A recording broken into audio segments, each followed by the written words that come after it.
Salut bande de photographes. Aujourd'hui, je vais vous expliquer qu'est-ce qui a pas pu me passer par la tête pour mettre 100 € sur deux batteries et même pas acheter deux fois la même.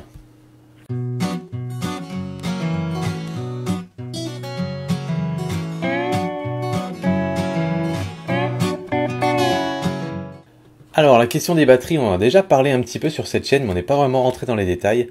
J'en ai parlé il y a très longtemps en vous disant qu'en gros, j'avais acheté des batteries d'une seconde marque, enfin d'une petite marque, pas la marque officielle en fait, parce que les marques officielles elles coûtent la peau des fesses, pour le 1100D et puis pour le 70D. Et donc c'est celle-là, ces batteries-là, qui s'appelait Patona à l'époque, mais bon, vous avez des milliers de marques qui font la même chose.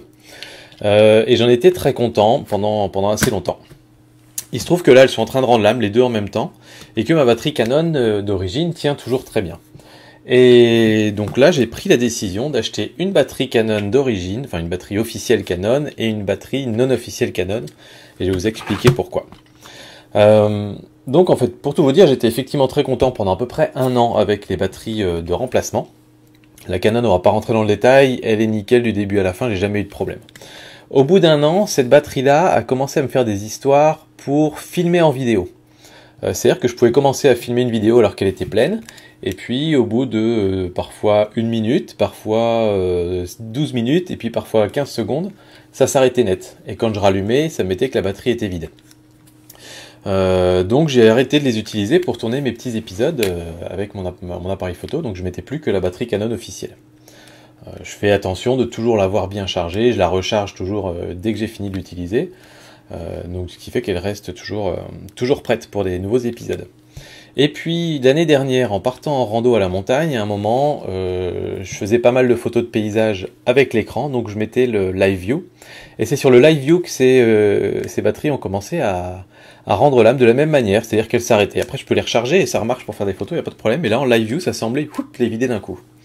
Donc je me disais que c'était pas gênant, ça, je continuais de faire des photos normalement avec, c'est juste que quand j'utilisais le Live View, ça marchait pas. Et là on est arrivé au stade ultime, donc on va dire 2 ans, à peu près 2 ans et demi après les avoir achetés, où en gros le vrai gros souci c'est que j'ai beau la charger en avance, même sans la mettre dans l'appareil, si j'attends quelques jours et que je la mets dans l'appareil, elle est quasiment plus chargée. Donc ça marche plus.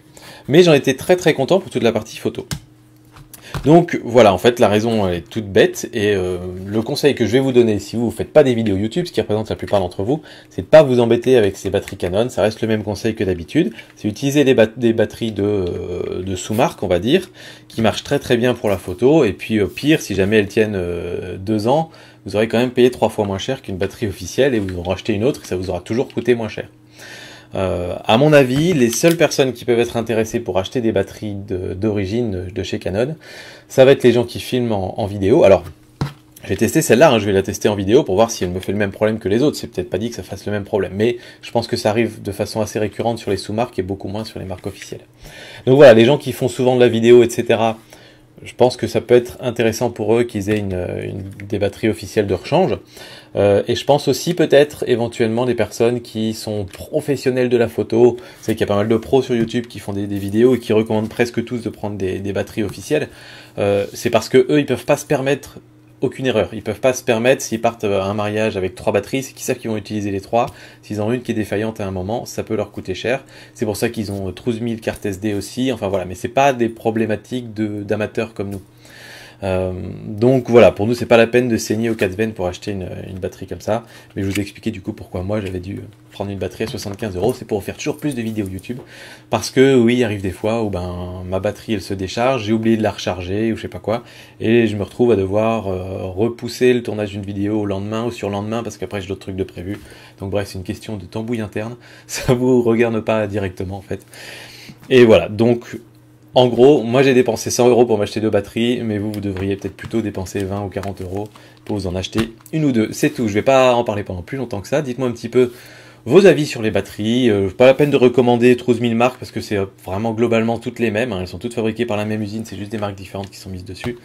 Voilà, moi je vous dis à très bientôt pour d'autres vidéos. Ciao tout le monde.